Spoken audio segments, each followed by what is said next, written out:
Hi, John Hunter from REL here.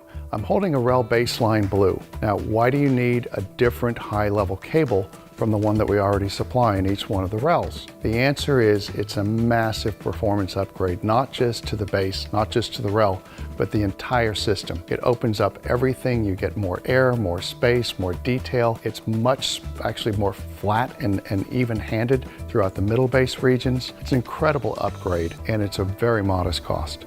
This uses kind of a synthesis. It's a little bit like a hybrid between a low-level RCA cable or balanced and a high-level speaker cable. The wire and the geometry needs to be kept very, very pure. We played with several different iterations of this. The net effect is the people who have listened to these and subsequently bought them tell us it's almost exactly the same aha moment that they had when they first got a REL and hooked it up. It's a huge improvement in illumination of soundstage.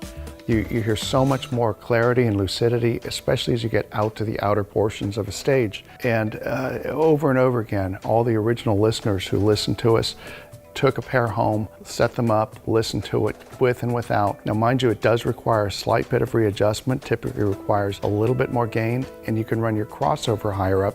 It's a great piece. We go to such funny details. I listen to 3 different types of silver solder. We use only silver solder in these because it makes a huge difference building these cables. And so we got down to the point that we were actually listening to the silver solder to make sure we had the absolute best, most transparent combination. And while these are fairly innocuous looking gold spades, we selected them very carefully because they're flat. There's no hook sticking off the end of it that makes it hard to get underneath an existing spade. And they're just about the perfect size. They're neither the smallest nor the largest, so they work with a very broad range of 5-way binding posts. The Bassline Blue is a wonderful addition to perk up your system once you've gotten the REL in and gotten used to it. It's a huge upgrade, not just again for the bass, but for everything else in the system as well.